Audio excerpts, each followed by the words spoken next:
Alright guys, ang mapagpalang araw sa inyong lahat. Planchado na.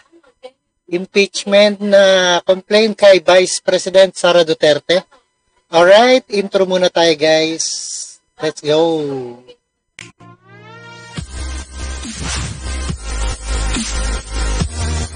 Alright, isang mapagpalang araw sa inyong lahat. Kamusta kayo and happy holidays. Alright, impeachment complaint kay Vice President Sara Duterte.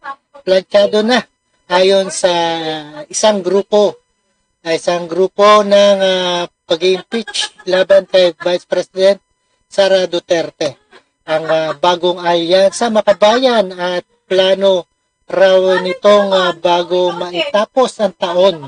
Alright, panoorin po natin and not further ado, let's do watch dito sa ating TV5. Let's get it on. Sa inasal nito, nasa frontline ng balitang yan, si Carrie Caton. Planchado na raw ang impeachment complaint na ihahain ng grupong Bagong Alyansang Makabayan laban kay Vice President Sara Duterte. Kasunod yan ang naging pahayag ni VP Sara na sakaling may masamang mangyari sa kanya, may inatasan na umano siyang patayin si Pangulong Bongbong Marcos, ang First Lady Liza Araneta Marcos at si House Speaker Martin Romualdez. Dahil dyan, sinabi ni ACT Teachers Party List Representative Franz Castro na target ng maihain ang reklamo bago matapos ang taon. Hinog na talaga yung impeachment complaint. No, eto titignan natin sa mga susunod na araw ano yung magiging decision ng people's organizations. Unang umugong ang impeachment complaint laban kay VP Sara dahil sa hindi pa rin maipaliwanag na pagwawaldas ng milyon. Alright, antabayan na po natin ang paghaharap ng Quadcom at nitong si Franz Castro talaga nag-i-insist.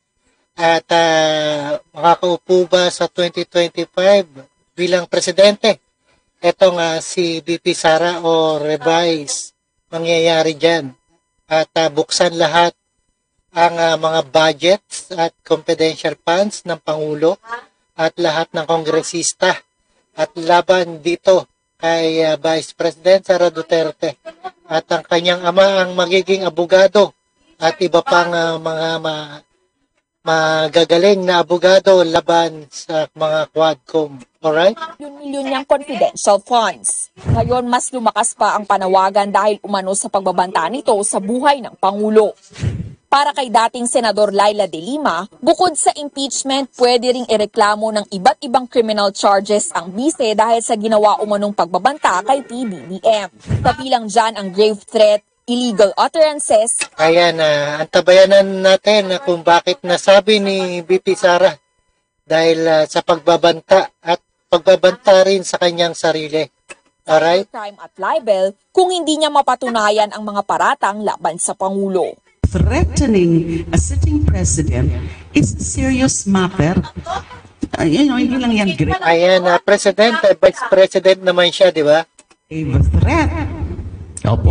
Pero kung meron bawa design to be able to, kung may criminal design na mag-incite ng sedition, ay pwede rin inciting to sedition. Ang pinakamalala, posibleng makasuhan pa raw si VP Sara ng attempted murder. Ayon sa dating presidente ng Integrated Bar of the Philippines na si Egon Cayosa, pwede ring mapadisbar si VP Sara. Kung naasabyado ka, feeling mo may pag-attempt o mayroong gustong patayin ka o due process of law, kasuhan mo. Hindi yung mangontrata ka ng papatay. Pero tingin ni Cayosa, hindi malabong diversionary tactic lang din ito ng bise dahil sa patong-patong na issue na kinakaharap ng kanyang pamilya. Alright, ayan isang tactics lang ng ni VP Sara para ayan sa kaso niya. Kabilang na ang gera kontra droga. Nagbabalita. Alright guys, ayan napakinggan at napanood po natin ang ating reaction video dito kay Road Trip and see us again sa ating the next one. Antabayan na natin ang paghaharap at paghahanda ni VP Sara sa kanyang impeachment at planchado na ayon sa mga ilang grupo. Alright, maraming salamat and don't forget to subscribe, Road Trip. And peace out sa inyong lahat. Thank you so much and God bless us all.